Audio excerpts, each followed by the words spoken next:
السلام عليكم ورحمة الله وبركاته.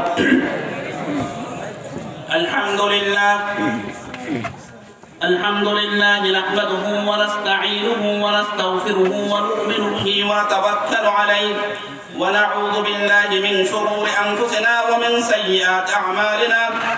من يهده الله فلا مضل له ومن يضلله فلا هادي له، وأشهد أن لا إله إلا الله وحده لا شريك له، وأشهد أن محمدا عبده ورسوله. أما بعد فأعوذ بالله من الشيطان الرجيم. يا أيها الذين آمنوا اتقوا الله حق تقاته ولا تموتن إلا وأنتم مسلمون. يا أيها الناس اتقوا ربكم الذي خلقكم من نفس واحدة وخلق منها زوجها وبث منهما رجالا كثيرا ونساء واتقوا الله الذي تساءلون به والأرحام إن الله كان عليكم رقيبا. يا أيها الذين آمنوا اتقوا الله وقولوا قولا سديدا يصلح لكم أعمالكم ويغفر لكم ذنوبكم، ومن يطع الله ورسوله فقد فاز فوزا عظيما. أما بعد فإن خير الحديث كتاب الله، وخير الهدي هدي محمد صلى الله عليه وسلم، وشر الأمور محدثاتها، وكل محدثة بدعة، وكل بدعة ضلالة، وكل ضلالة في النار. فأعوذ بالله من الشيطان الرجيم. إنما يعمر مساجد الله من آمن بالله واليوم الآخر وأقام الصلاة وآتى الزكاة ولم يخش إلا الله فعسى أولئك أن يكونوا من المهتدين. وقال تعالى: إن الدين عند الله الإسلام. وقال تعالى: ومن يبتغ غير الإسلام دينا فلن يقبل منه وهو في الآخرة من الخاسرين. كيف يهدي الله قوما كفروا بعد إيمانهم وشهدوا أن الرسول حق وجاءهم البينات والله لا يهدي القوم الظالمين. وقال النبي الأمين صلى الله عليه وسلم عن أنس رضي الله تعالى عنه قال: قال رسول الله صلى الله عليه وسلم: من بنى لله مسجدا صغيرا أو كبيرا بنى الله له بيتا في الجنة.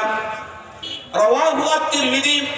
وأيضا عن ابن عباس رضي الله تعالى عنه قال: قال رسول الله صلى الله عليه وسلم: من بنى مسجدا لله كمفحص قطاط بنى الله له بيتا في الجنة.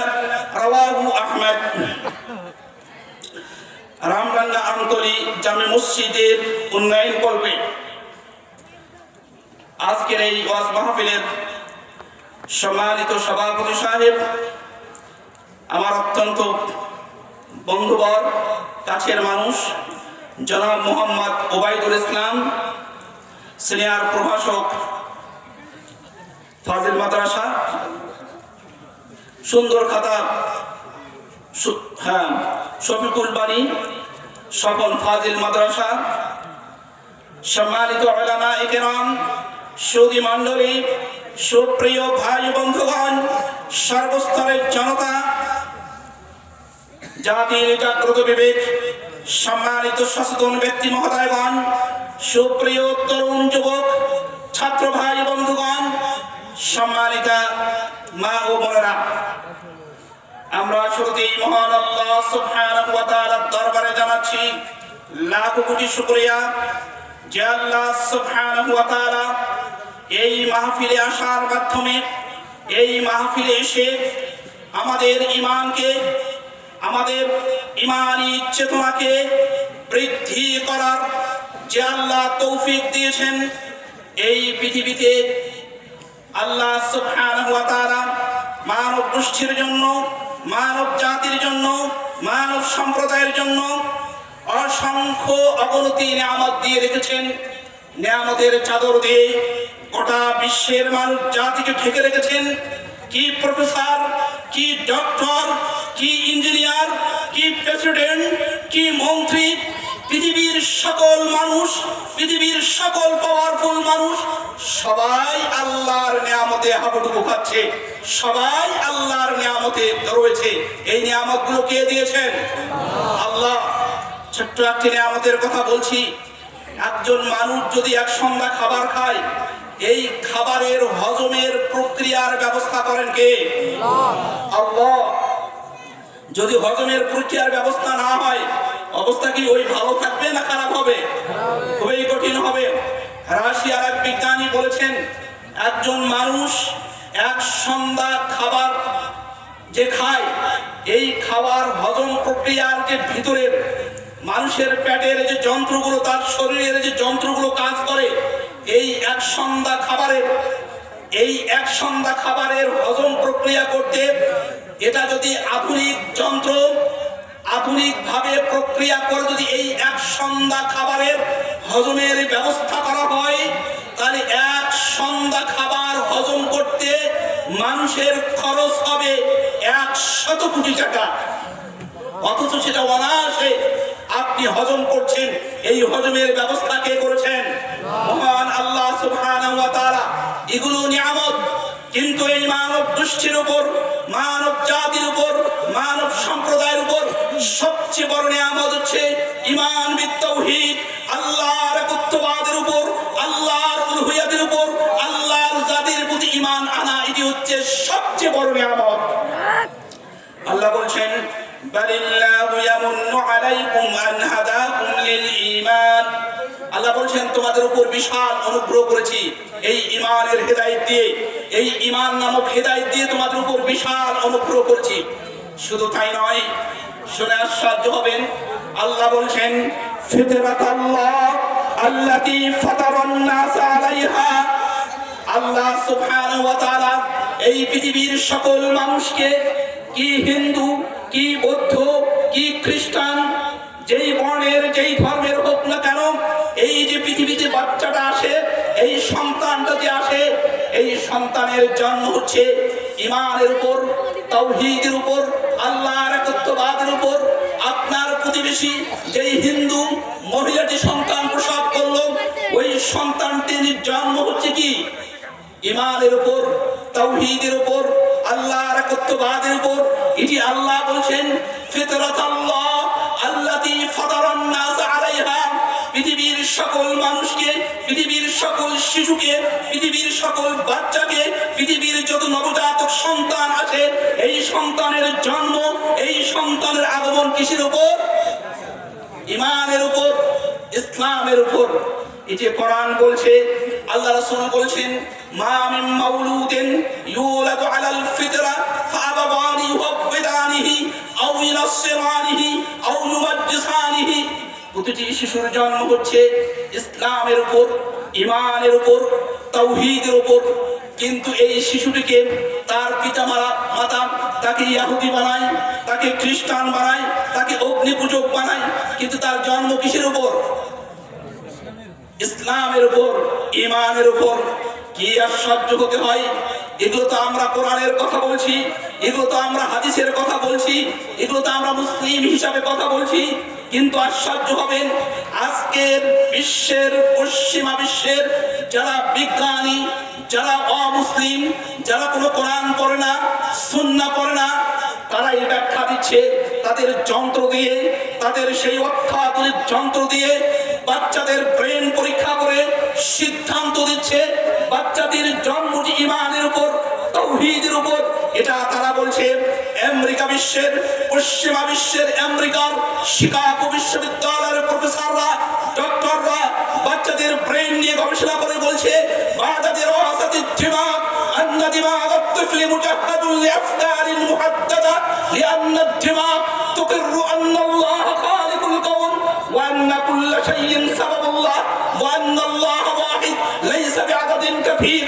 পশ্চিমা বিশ্বের সেই আমেরিকা বিশ্ববিদ্যালয়ের, শিকাগো বিশ্ববিদ্যালয়ের প্রফেসররা বাচ্চাদের ব্রেন পরীক্ষা করে তারা বলছে, বাচ্চাদের ব্রেনে সামান্যতম প্রোগ্রাম দেওয়া হয়েছে, স্বল্প কিছু প্রোগ্রাম দেওয়া হয়েছে। সেই প্রোগ্রামের প্রথম প্রোগ্রাম হচ্ছে, তারা বলছে 3টা প্রোগ্রাম দিয়েছে। প্রথম প্রোগ্রাম দিয়েছে বাচ্চাদের ব্রেনের কোষগুলো স্বীকৃতি দিচ্ছে, বাচ্চাদের ব্রেনের যে কোষ রয়েছে সেই কোষ বলছে, এই কোষের প্রোগ্রাম সেট করে দেওয়া হয়েছে, বলছে গোটা বিশ্ব জগতের একচ্ছত্র সৃষ্টিকর্তা হচ্ছেন আল্লাহ। তার এই প্রোগ্রাম কে সেট করে দিয়েছে? আল্লাহ। এটি তারা বলছেন। আমরা তো কোরআন এবং সুন্নাহ থেকে বললাম আল্লাহ বলছেন, কিন্তু তারা কোরআনের আয়াতও পড়েনি, সুন্নাহও পড়েনি, তারা এটা পরীক্ষা করে তারা এই কথা বলছে। শুধু তাই নয়, অক্সফোর্ড বিশ্ববিদ্যালয়ের কিছু প্রফেসররা শিশুদেরকে নিয়ে গবেষণা করেছে। শিশু যখন জন্ম হয়েছে এদেরকে রেখেছে মরুভূমিতে, যেখানে পৃথিবী থেকে বিচ্ছন্ন, না আছে টেলিভিশন, না আছে মোবাইল, না আছে কোনো যন্ত্র, সকল কিছু থেকে বিচ্ছিন্ন করে বাচ্চাটাকে বয়স যখন 7 বছর, অর্থাৎ টোটাল বিশ্ব থেকে বিচ্ছিন্ন করে এই বাচ্চাটাকে পরীক্ষা করাচ্ছে। কি বলে? বাচ্চাটির বয়স যখন 7 বছর বয়স, তাকে বলা হচ্ছে তোমাকে কে সৃষ্টি করেছে? বাচ্চাটি কোথাও শেখে নাই, বাচ্চাটি কোথাও এই কথা তার মায়ের কাছে শিখেনি, বাপের কাছে শিখেনি। ওরা প্রমাণ করছে এই বাচ্চাটি অবলীলায় বলছে আমাকে সৃষ্টি করেছেন আল্লাহ। সম্মানিত উপস্থিতি, তাহলে আমাদের জন্ম কিসের উপর? ইসলামের উপর। এটি হচ্ছে সবচেয়ে বড় নিয়ামত। কোরআন কারিমে আল্লাহ সুবহানাহু ওয়া তাআলা নেতিবাচক দৃষ্টিভঙ্গি থেকে, নেগেটিভ দৃষ্টিভঙ্গি থেকে এই যে ইসলাম ঈমান যে কত বড় নিয়ামত আল্লাহ এটা বলছেন। আল্লাহ বলছেন ইন্না শাররাদ দাওয়াবি ইনদাল্লাহিল্লাযীনা কাফারু ফাহুম লা ইউমিনুন। এই পৃথিবীতে প্রাণীকুল জগতের মধ্য থেকে তারা হচ্ছে সবচেয়ে নিকৃষ্টতম, যাদের ঈমান আনার সুযোগ ঘটেনি, অর্থাৎ যারা ঈমান আনতে পারেনি। আল্লাহ সুবহানাহু ওয়া তাআলা বলছেন এরা পৃথিবীতে প্রাণীকুল জগতের মধ্য থেকে তারা নিকৃষ্ট। কারা? যারা ঈমান আনতে পারেনি। চীনের প্রেসিডেন্ট চিকিৎসা নেওয়ার জন্য সিঙ্গাপুর গিয়েছিলেন। সিঙ্গাপুরে যাওয়ার পর 1 সপ্তাহ চিকিৎসা নিয়েছেন। এই 1 সপ্তাহ যে পায়খানা করেছে, এই পায়খানার মলগুলো সিঙ্গাপুর থেকে আবার চীনে নিয়ে যাওয়া হয়েছে। অর্থাৎ তাদের বিশ্বাস বা তার বিশ্বাস এই কেউ পায়খানার উপর পয়জন দিয়ে তাকে মারতে পারে। এই জন্য এই অপশনের জন্য, এই ভয় ভীতি থেকে তার পায়খানাটাও একটি রাষ্ট্র থেকে আর একটি রাষ্ট্র বহন করে নিয়ে যাওয়া হয়েছে। আচ্ছা ভাই বলুন তো দেখি, তাহলে এই লোকটি দুনিয়ার দৃষ্টিভঙ্গি থেকে সম্মানিত না অসম্মানিত? সম্মানিত। কারণ তার পায়খানা একটা দেশ থেকে আর একটা দেশে কি করা হয়? বহন করা হয়। কিন্তু আল্লাহ সুবহানাহু ওয়া তাআলার ভাষায়, কোরআনের এই ভাষায়, যেহেতু এখন পর্যন্ত ঈমান আনার তার সুযোগ ঘটেনি, এই লোকটি হচ্ছে কুকুরের চেয়ে নিকৃষ্ট, এই লোকটি হচ্ছে শুকরের চেয়ে নিকৃষ্ট। কারণ আল্লাহ বলছেন ইন্না শাররাদ দাওয়াবি ইনদাল্লাহিল্লাযীনা কাফারু ফাহুম লা ইউমিনুন। এই পৃথিবীতে প্রাণীকুল জগতের মধ্য থেকে তারা হচ্ছে নিকৃষ্ট, যাদের ঈমান আনার সুযোগ ঘটেনি। সুতরাং পৃথিবীর মানচিত্রে বাংলাদেশ একটি রাষ্ট্র। সেই রাষ্ট্রের বাংলাদেশের নীলফামারী জেলার সেই ডিমলার উপজেলার এই রামরাঙ্গা আমতলীর এই এলাকার অনেক মানুষ রয়েছে, যেই মানুষগুলো অনেকেই অশিক্ষিত, রিস্কাওয়ালা, শ্রমিক, খেটে খাওয়া মজুর। না আছে তাদের সম্মান, না আছে তাদের ইগো, না আছে তাদের মর্যাদা। কিন্তু এই লোকটি শুধুমাত্র ইমানদার হওয়ার কারণে, ইমান গ্রহণ করার কারণে, মুসলিম হওয়ার কারণে, মুমিন হওয়ার কারণে এই রিস্কাওয়ালা, শ্রমিক, এই খেটে খাওয়া মজুর, এই অজপাই গ্রামের আপনারা যারা বসে রয়েছেন, ইমানদার হওয়ার কারণে আপনার সম্মান, আপনার মর্যাদা মহান স্রষ্টার কাছে ওই যে চীনের প্রেসিডেন্ট তার চেয়ে অনেক গুণ বেশি। ওই যে আমেরিকার প্রেসিডেন্ট, সেই আমেরিকার প্রেসিডেন্টের চেয়ে আপনার সম্মান বেশি, যেহেতু আপনি কি মুসলিম, ইমানদার। সুতরাং যে আল্লাহ সুবহানাহু ওয়া তাআলা এই মজলিসে এসে সেই ঈমানকে কিছুটা হলে তো ঈমান তো পারবে কিনা? পারবে না? সেই ঈমান আমাদের মজবুত করার যে আল্লাহ ব্যবস্থা করে দিয়েছেন, সে আল্লাহর প্রশংসা করছি, বলছি আলহামদুলিল্লাহ। অতঃপর লক্ষ কোটি শান্তির ধারা অবতারিত হোক মানবতার মহান শিক্ষক, সর্বকালের সর্বযুগের সেরা মানুষ, বিশ্বনবী জনাবে মুহাম্মদুর রাসূলুল্লাহ সাল্লাল্লাহু আলাইহি ওয়াসাল্লাম যিনি ছিলেন এই পৃথিবীতে যত মানুষ এসেছে, এই পৃথিবীতে যত মানুষ এসেছিল, এই পৃথিবীতে যত নবী রাসূল এসেছিলেন এবং যত মানুষ আসবে, সকল মানুষের চেয়ে, সকল নবী রাসূলের চেয়ে যার সম্মান, যার মর্যাদা অনেক গুণ বেশি, তিনি হচ্ছেন আমাদের নবী মুহাম্মদুর রাসূলুল্লাহ সাল্লাল্লাহু আলাইহি ওয়াসাল্লাম।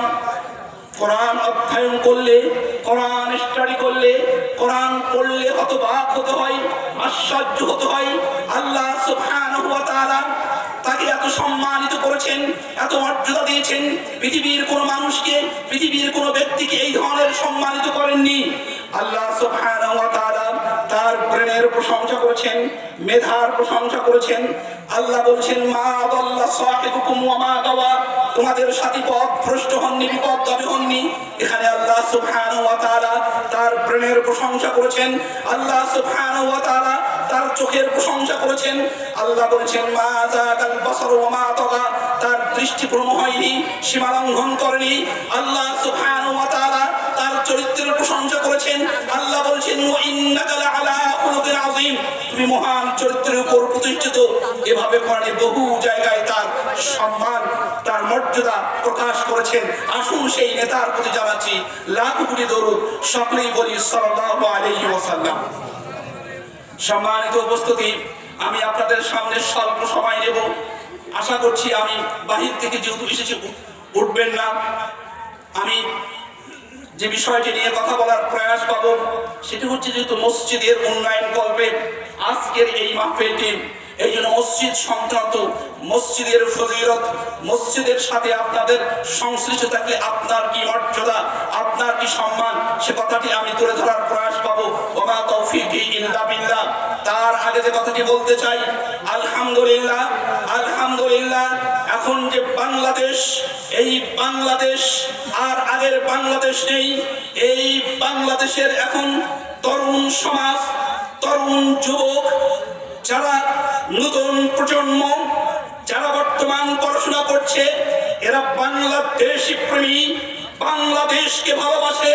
এরা ভারতের আধিপত্যবাদের বিরুদ্ধে বলিষ্ঠ কণ্ঠস্বর হিসাবে চলমান যুবকরা দায়িত্ব পালন করছে। তার মধ্য থেকে অন্যতম যেই ভাইটি আমাদের শাহাদাত বরণ করেছেন, যাকে এই হত্যা করা হয়েছে, শরীফ ওসমান হাদি ভাই, সেই শরীফ ওসমান হাদি ভাইকে হত্যা করার পিছনে সবচেয়ে বড় কারণ হলো এই অত্যন্ত বলিষ্ঠ কণ্ঠে, অত্যন্ত দৃঢ়চিত্তে বাংলাদেশের পক্ষ থেকে, বাংলাদেশের পক্ষ হয়ে ভারতের আধিপত্যবাদীর বিরুদ্ধে বজ্র হুঙ্কারের কারণে এই সেই ফেসিবাদ চক্রান্ত, সেই ফেসিবাদ গোষ্ঠী তাকে হত্যা করেছে, ঠিক কিনা? কিন্তু আলহামদুলিল্লাহ তাকে হত্যা করেছে, কিন্তু এই হত্যার মাধ্যমে বাংলাদেশের তরুণেরা, বাংলাদেশের যুবকেরা আরো বেশি একত্রিত হয়েছে। আজকের সেই জানাজা প্রমাণ করে, সেই সংসদের সামনে যেই বিশাল জানাজা হয়েছে, লক্ষ লক্ষ জনতা এসেছে, এটি প্রমাণ করে, এটি এই কি বলে জানাজার মাধ্যমে যারা বাংলাদেশের ফ্যাসিস্ট, যারা বাংলাদেশের বামপন্থী, যারা ইসলামকে চায় না, ইসলামকে ভালোবাসে না, ইসলাম আসুক এটা চায় না, তাদের গাত্রদাহ শুরুর ব্যবস্থা আল্লাহ সুবহানাহু ওয়া তাআলা করে দিয়েছেন। শুধু তাই নয়, আল্লাহ সুবহানাহু ওয়া তাআলার যেই ঢাকার প্রাণ কেন্দ্র কবি নজরুল ইসলাম, তার সেই কি বলে আপনার তার কবরের পাশে তাকে শায়িত করা হয়েছে। এটাও ঢাকা বিশ্ববিদ্যালয়ের অধিকাংশরা হচ্ছে বামপন্থী, তাদেরকে চরমভাবে আঘাত করা হয়েছে। সম্মানিত উপস্থিতি, আল্লাহ সুবহানাহু ওয়া তাআলা কোরআনুল কারীমে মানুষকে হত্যার ব্যাপারে যে কথা বলেছে, পৃথিবীর কোন গ্রন্থ এইভাবে কথা বলেনি। আল্লাহ বলছেন, মান কাতালা নাফসান বিগাইরি নাফসিন আও ফাসাদিন ফিল আরদি ফাকান্নামা কাতালান নাস জামিআ। কোন ব্যক্তিকে যদি অন্যায়ভাবে হত্যা করা হয়, সেজন্য গোটা মানবতাকে হত্যা করলো, সেজন্য গোটা বিশ্ব জাতিকে হত্যা করলো, সেজন্য গোটা বিশ্বের মানুষকে হত্যা করলো।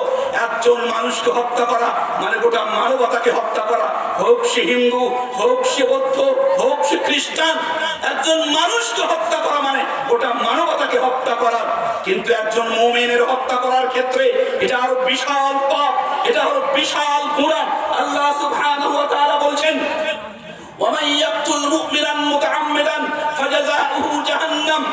যেই ব্যক্তি ইচ্ছাকৃতভাবে কোন মুমিন ব্যক্তিকে হত্যা করে তার ঠিকানা হচ্ছে জাহান্নাম। আল্লাহ তার প্রতি লানত বর্ষণ করবেন এবং সে জাহান্নামে চিরস্থায়ী থাকবেন। শুধু তাই নয়, আল্লাহ নবী মুহাম্মদ রাসূলুল্লাহ সাল্লাল্লাহু আলাইহি ওয়াসাল্লাম বলেন, ওয়াল্লাযী নাফসি বিয়াদিহি ওয়াল্লাযী নাফসি বিয়াদিহি লাকাতলু মুমিনিন আ'যামু ইনদাল্লাহি মিন যাওয়ালিদ দুনিয়া। একজন মুমিনকে হত্যা করা, গোটা বিশ্বকে, গোটা বিশ্ববাসী হত্যা করা হোক, এটা আল্লাহর কাছে কিচ্ছু যায় আসে না। এটি আল্লাহর কাছে অতি সহজ। একজন মুমিনের হত্যার চেয়ে গোটা বিশ্ব ধ্বংস হওয়া, এটা আল্লাহর কাছে অত্যন্ত সহজ। আল্লাহ রাসূল সাল্লাল্লাহু আলাইহি ওয়াসাল্লাম বলছেন, লাউ আন্না আহলাস সামাওয়াতি ওয়াল আরদি, যদি একজন মুমিনকে হত্যা করার পিছনে গোটা বিশ্ববাসী, গোটা আসমানবাসী যদি তাদের যদি কোনো হাত থাকে, আল্লাহ বলছেন লাকাব্বাহুমুল্লাহু ফিন্নার, সবাইকে আল্লাহ সুবহানাহু ওয়া তাআলা হেঁচড়িয়ে তাদেরকে জাহান্নামে নিক্ষেপ করবেন। সুতরাং মুমিনের বিষয়টা একটি আলাদা বিষয়।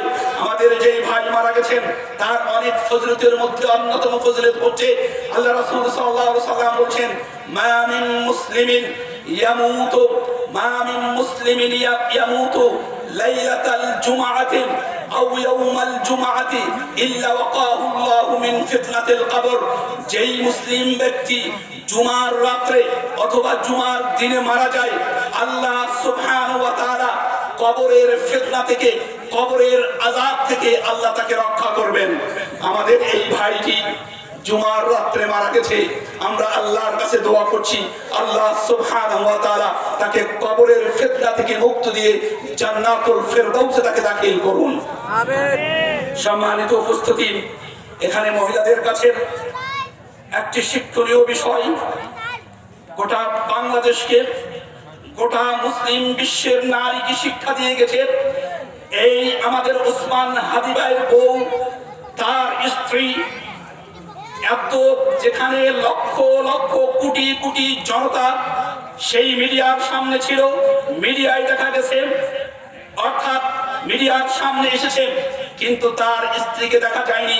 তিনি মিডিয়ার সামনে আসেনি, তার চেহারা খোলেনি, বরং তখন তার লাশটা দেখতে গিয়েছে এই মহিলা, এই ওসমান ভাইয়ের স্ত্রী যখন দেখতে গিয়েছে, তিনি বলেছেন আমাকে যেন ক্যামেরা বন্দি না করা হয়, কোনো ফটো সেশন না দেওয়া হয়।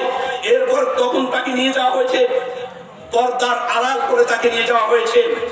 অর্থাৎ সত্যিকার অর্থের আল্লাহ এমনি এমনি একজন মানুষকে আল্লাহ সম্মানিত করেন না। তার স্ত্রীর বলা চলে, তার স্ত্রীর যে এই পর্দা, তার স্ত্রীর এই ইসলামকে অনুশাসন করার, এটির মাধ্যমে মূলত আল্লাহ সুবহানাহু ওয়া তাআলা তাকে সম্মানিত করেছেন, তাকে মৃত্যু দিয়েছেন। শুধু মৃত্যু দেননি, তার জন্য গোটা পৃথিবীর মুসলিম উম্মাহ, বিশেষ করে বাংলাদেশের কোটি কোটি মুসলমান তার জন্য কেঁদেছে, হৃদয়ভাবে কেঁদেছে এবং তার জন্য দোয়া করেছে, ঠিক কিনা? সম্মানিত উপস্থিতি, তাই আসুন এই ক্ষেত্রে আমি মা বোনদেরকে, আজকে আপনারা মাহফিলে এসেছেন, এই বিষয়টিকে আপনারা শিক্ষা নেবেন যে কিভাবে একজন স্বামী মারা যাওয়ার পরও কিভাবে ধৈর্য ধরেছেন এবং কিভাবে যে পর্দাকে মেনটেন করছেন। এই বিষয়টি মা বোনদের জন্য এটি অত্যন্ত শিক্ষণীয় বিষয়। সম্মানিত উপস্থিতি, আপনাদের মসজিদ হবে, এটি পৃথিবীর সবচেয়ে ভালো কাজ। আমি শুরুতেই, আপনারা জানেন না, আমি এই মসজিদের বিষয়ে আমি ইনশাআল্লাহ চেষ্টা করব যে এই মসজিদ আমাদের ছবিটা দেখিয়েছে, আল্লাহ চাহে তো আমি ঢাকায় এক ভদ্রলোকের সাথে যোগাযোগ করব। আশা করি ওই ভদ্রলোকের কাছে 10 লক্ষ টাকা নিয়ে দেওয়ার ব্যবস্থা করবো ইনশাআল্লাহ। সুতরাং এই যে আপনাদের মসজিদ আমাকে দেখিয়েছে, এই মসজিদ ইনশাআল্লাহ নির্মাণ হবে এবং আমি ইনশাআল্লাহ, আমি যেহেতু আমার বন্ধু মানুষ, তিনি এই মসজিদের জন্যই আমাকে নিয়ে এসেছে, আমি জানি না কতটুকু, তো আমার বিশ্বাস রয়েছে, আমি আশা করি খুব শীঘ্রই আপনাদের কাছে এই মসজিদের কমিটির কাছে ওই লোকের মাধ্যমে একটা মোটা অঙ্কের কমপক্ষে 10 লক্ষ টাকা দেন ব্যবস্থা করা যেতে পারে ইনশাআল্লাহ। আপনারা পেলে খুশি হবেন কিনা? সম্মানিত উপস্থিতি, এই মসজিদ হচ্ছে পৃথিবীর সবচেয়ে, এটা হচ্ছে বরকতময় জায়গা, এটা হচ্ছে পবিত্রতম জায়গা। এই পৃথিবীর সবচেয়ে বরকতময় জায়গা। পৃথিবীর সকল নবী রাসূলগণ, পৃথিবীর সকল নবী রাসূলরা তাদের নেশা ছিল, তাদের পেশা ছিল, তাদের ভূমিকা ছিল মসজিদ নির্মাণের। তারা যেখানেই গেছেন প্রথম যে কাজটি করছেন মসজিদ নির্মাণের কাজ করছেন। বিশ্বনবী জনাব মুহাম্মদুর রাসূলুল্লাহ সাল্লাল্লাহু আলাইহি ওয়াসাল্লাম তিনি মক্কা থেকে মদিনা হিজরত করলেন। মদিনা হিজরত করার পরে তিনি তার নিজের ঘর তৈরি করার, নিজের বাড়ি তৈরি করার, নিজের পরিবারের দিকে মনোনিবেশ করেননি। তিনি প্রথম যে কাজটি করেছিলেন কি নির্মাণ করেছিলেন? মসজিদ নির্মাণ করেছিলেন। সুতরাং এর থেকে বোঝা যায় নবী রাসূলুল্লাহ এই মসজিদ নির্মাণের ব্যাপারে উদ্গ্রীব ছিলেন। তারা যেখানেই গেছেন এজন্য সকল এলাকাবাসীর এটাই প্রথম টার্গেট হবে, সে যেখানে থাকবে মসজিদ যেন নির্মাণ হয়, মসজিদ যেন ভালো হয়, মসজিদ যেন আবাদ হয়, এটা তার টার্গেট থাকবে। এরপরে এই মসজিদকে আল্লাহ সুবহানাহু ওয়া তাআলা বাইতুল্লাহ বলেছেন, আল্লাহর ঘর বলেছেন। এই যে টোটাল পৃথিবীটা, টোটাল জমিনটা, সব জমিন আল্লাহ। এই যে জমিনটা কার বলেন তো দেখি? এই জমিন কার? আপনি যে বাসায় বাস করেন সেই বাসাটা কার? আল্লাহ। কিন্তু এটাকে বলা হয় না আল্লাহর বাড়ি, কিন্তু মসজিদটার ক্ষেত্রে আল্লাহর বাড়ি বলা হয়। আল্লাহ বলেছেন ওয়ান্নাল মাসাজিদা লিল্লাহি ফালা তাদউ মা'আল্লাহি আহাদা। এই মসজিদ কেবলমাত্র আল্লাহ, অর্থাৎ বাইতুল্লাহ, এই আল্লাহর ঘর। এটা এই জন্যই বলা হয় আল্লাহর বাড়ি, আল্লাহর ঘর। এটা মসজিদের সম্মানার্থে, মসজিদের মর্যাদার কারণে আল্লাহ সুবহানাহু ওয়া তাআলা এই সম্বোধনা করেছেন বাইতুল্লাহ। ইবনে আব্বাস রাদিয়াল্লাহু তাআলা বলেন আল মাসাজিদু বুয়ুতুল্লাহ। এই যে পৃথিবীর যত মসজিদ রয়েছে সকল মসজিদ আল্লাহর ঘর। তাদিউ লি আহলিস সামা কামা তাদিউন নুজুমু লি আহলিল আরদে। এই মসজিদগুলো আল্লাহ এই আসমানবাসীর জন্য, ফেরেশতাদের জন্য, এটা কি করে? ফেরেশতাদের জন্য আলো স্বরূপ, যেমনি ভাবে এটি আলো দেয়। সম্মানিত উপস্থিতি, মসজিদ কত বরকতময়। আমেরিকার এক ভদ্রলোক, খ্রিস্টান ভদ্রলোক, কোনো কারণে তার বন্ধুর সাথে বেড়াতে গেছে, তার বন্ধু মসজিদে ঢুকে পড়েছে, সেও ঢুকে পড়েছে। তার মুসলিম বন্ধু ঘুমিয়ে পড়েছে, তার খ্রিস্টান বন্ধু ঘুমিয়ে পড়েছে। ঘুম থেকে ওঠার পর সে বলছে যে আশ্চর্যের বিষয়, আমি যখন ঘুমাতে যাই তখন আমাকে হাই পাওয়ারের ঘুমের ট্যাবলেট খেতে হয়। তখন আল্লাহ রাসূল, তখন ওই লোকটি বলছে আমি আশ্চর্য হলাম, আমি কোনো ঘুমের ট্যাবলেট খাইনি, এরপরেও ঘুমালাম। আবার ঘুম থেকে ওঠার পর আমাকে এনার্জি ফিল ট্যাবলেট খেতে হয়, কিন্তু দেখলাম আমি কোনো এনার্জি ফিল ট্যাবলেটও খেলাম না। এটা নিঃসন্দেহে তোমাদের মসজিদের বরকত। একজন আমেরিকার খ্রিস্টান ভদ্রলোক এই কথা বলছে। সুতরাং মসজিদ হচ্ছে একটি বরকতময় জায়গা। সম্মানিত উপস্থিতি, এই পৃথিবীর শ্রেষ্ঠতম নবী আবুল আম্বিয়া ইব্রাহিম আলাইহিস সালাতু ওয়াস সালাম, ইব্রাহিম আলাইহিস সালাতু ওয়াস সালামকে আল্লাহ অর্ডার করছেন আনতাহির বাইতিয়া লিত-তাইফিনা ওয়াল আকিফিনা ওয়ার রুকআইস সুজুদ। এই মসজিদ তুমি ঝাড়ু দাও। একজন আবুল আম্বিয়া ইব্রাহিম আলাইহিস সালাতু ওয়াস সালাম, আল্লাহ তাকে অর্ডার করছেন তুমি মসজিদ ঝাড়ু দাও, মসজিদ পরিষ্কার করো, মসজিদ পরিচ্ছন্ন করো। এই কথা আল্লাহ সুবহানাহু ওয়া তাআলা ইব্রাহিম আলাইহিস সালাতু ওয়াস সালামকে বলছেন। আমাদের সমাজের তো কেউ যদি মসজিদের সভাপতি হয়, কেউ যদি মসজিদের সেক্রেটারি হয়, তার আত্মসম্মান এত বেশি, তার আত্মমর্যাদা এত বেশি যে মসজিদের কোনো কিছু পড়ে থাকে, মসজিদে কোনো কিছু যদি ময়লা থাকে, তাহলে সে বকা দেয় মুয়াজ্জিনকে, খাদেমকে, কিন্তু নিজে এই কাজটি করে না, মানুষের আত্মসম্মান দেখায়। অথচ আল্লাহ সুবহানাহু ওয়া তাআলা ইব্রাহিম আলাইহিস সালাতু ওয়াস সালামকে বলছেন আনতাহির বাইতিয়া লিত-তাইফিন, তুমি এই মসজিদ ঝাড়ু দাও। সম্মানিত উপস্থিতি, আমি সংক্ষেপে দিকে যাচ্ছি। নবী মুহাম্মদুর রাসূলুল্লাহ সাল্লাল্লাহু আলাইহি ওয়াসাল্লাম বলেছেন মান বানা মাসজিদান সগীরান আও কাবীরান, যে মসজিদ বানালো ছোট আর বড়, আল্লাহ সুবহানাহু ওয়া তাআলা বানাল্লাহু লাহু বাইতান ফিল জান্নাহ, জান্নাতে আল্লাহ তার বিশাল ঘর নির্মাণ করে দিবেন। সুবহানাল্লাহ। সম্মানিত, শুধু তাই নয়, আল্লাহ রাসূল আরো বলেছেন, মান বানা মাসজিদান কা মাফহাসে কাতাতিন, চড়ুই পাখির ডিমের সমপরিমাণ যে মসজিদে দান করলো, আল্লাহ সুবহানাহু ওয়া তাআলা জান্নাতে বিশাল অট্টালিকা তৈরি করে দিবেন। সম্মানিত উপস্থিতি, কিয়ামতের দিনে আল্লাহ সুবহানাহু ওয়া তাআলা চিৎকার বলবেন, তিনি ডাক দিয়ে বলবেন, আইনা জিরানি, আইনা জিরানি, আইনা জিরানি, আমার প্রতিবেশীরা কোথায়, আমার প্রতিবেশীরা কোথায়, আমার প্রতিবেশীরা কোথায়?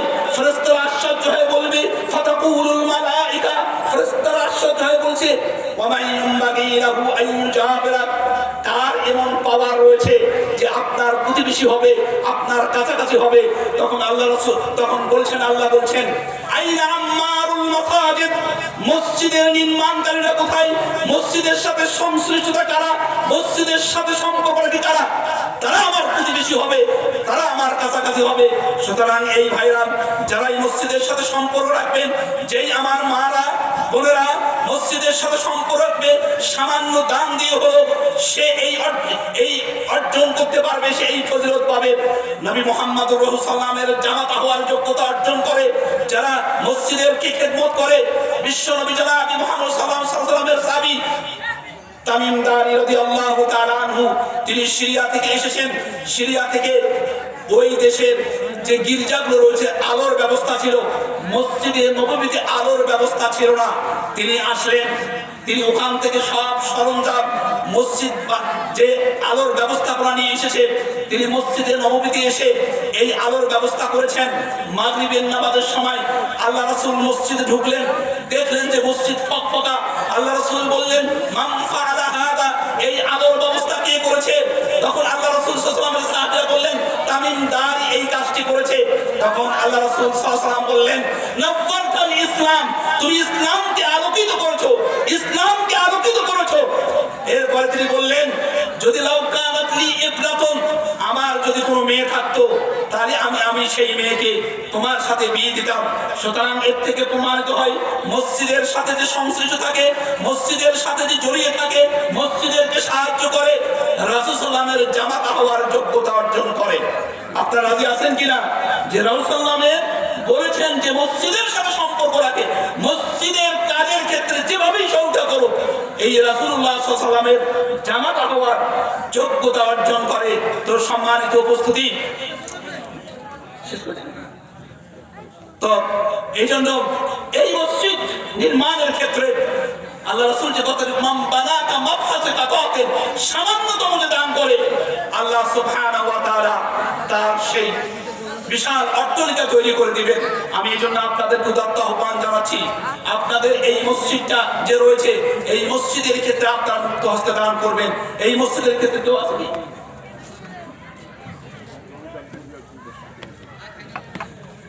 জাহিদুল ইসলাম মসজিদের জন্য 10 শতক জমি দিবেন।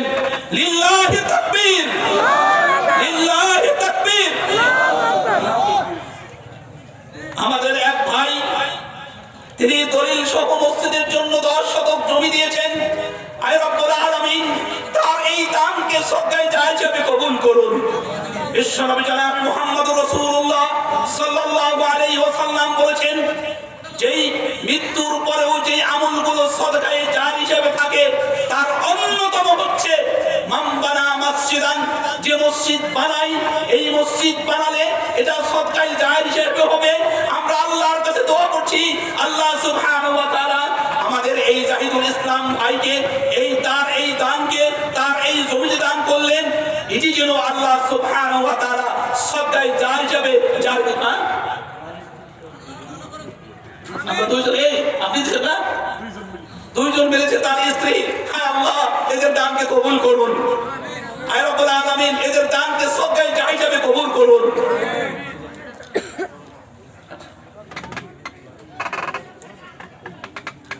একজন মা তার বাবার জন্য মাত্র 1000 টাকা দান করছেন। আয় রব্বুল আলামিন তার দানকে কবুল করুন। আয় রব্বুল